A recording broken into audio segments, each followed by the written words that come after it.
Dalawang dating kasapi ng MILF huli sa iligal na armas at droga sa bayan ng President Quirino.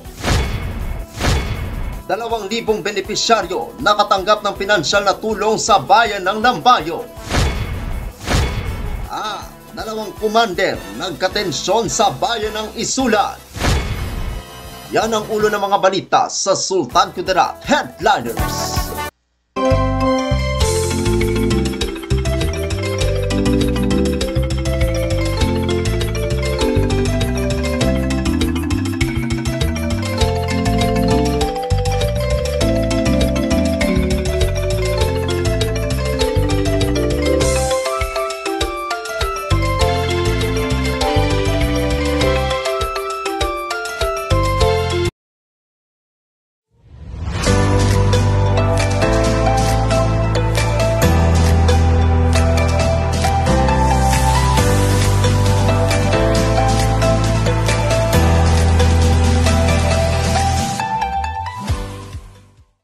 Magandang araw, lalawigan ng Sultan Kudarat.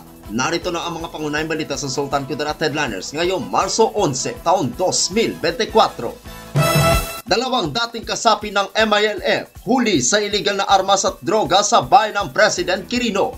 Narito ang ula. 2 dating mga kasapi ng Moro Islamic Liberation Front ang arestado matapos na makasamsam ang kapulisan ng mga iligal na armas at droga sa isinagawang pagronda sa kanilang pamamahay sa bayan ng President Quirino, lalawigan ng Sultan Kudarat. Noong ika-9 ng Marso taong kasalukuyan, kinilala ang mga sospetsado na sina Bots sa Ligandang Datik at Kasan Mamaitim Dati na kapwa mga naninirahan sa Purok 5, Sitio Luwagan, Barangay Estrella, bayan ng President Quirino. Nakumpiska mula sa mga sospek ang isang Grand Rifle, isang M16 rifle, M203 at M14 rifle, mga bala at 2 sachet na pinaghihinala ang shabu.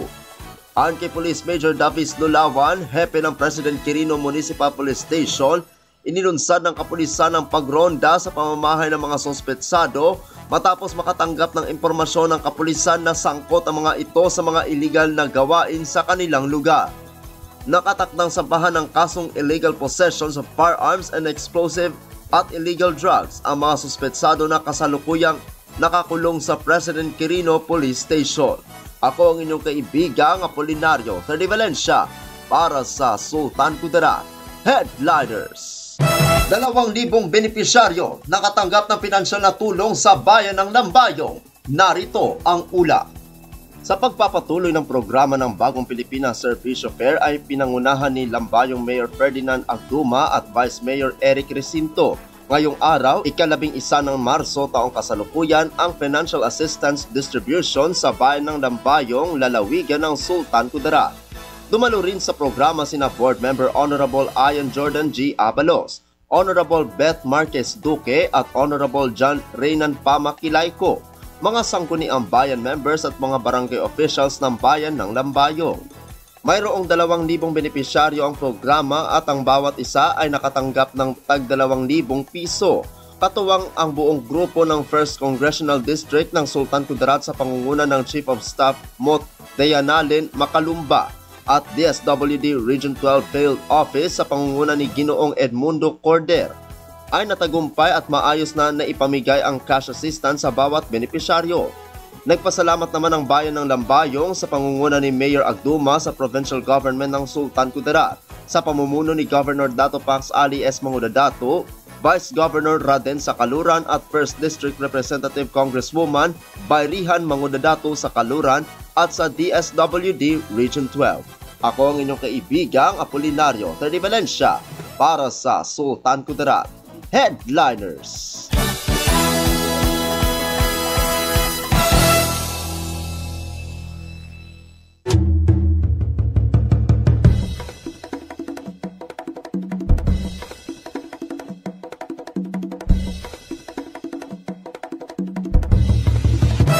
Para sa uling balita, 2 commander nagkatensyon sa bayan ng Isulan. Narito ang ula. Ilang mga naninirahan sa Sitio Quimondo, Barangay Lagandang, bayan ng Isulan, lalawigan ng Sultan Kudarat ang pansamantalang nagsilikas kaninang umaga matapos sumiklab ang umano'y engkwentro sa pagitan ng dalawang komander.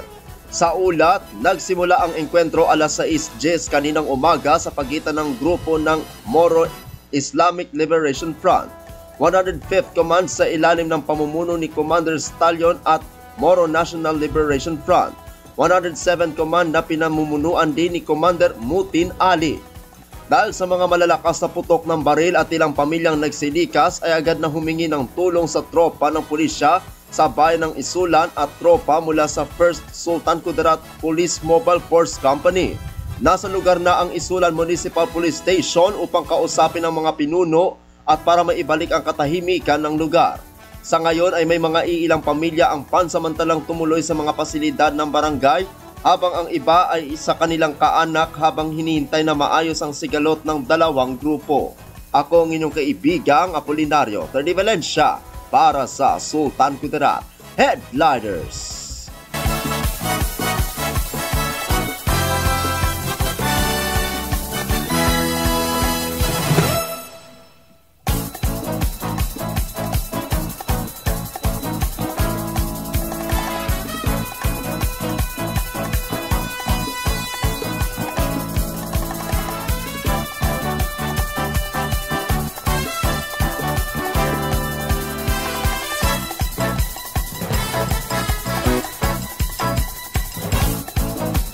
At yan ang kabuuan mga balita sa araw nito. Mga balitang kailangan ninyong malaman, balitang walang kinakampihan, mga balitang totoo, mga balitang may dalang aral at inspirasyon. Ito ang Sultan Kudarat Headliners.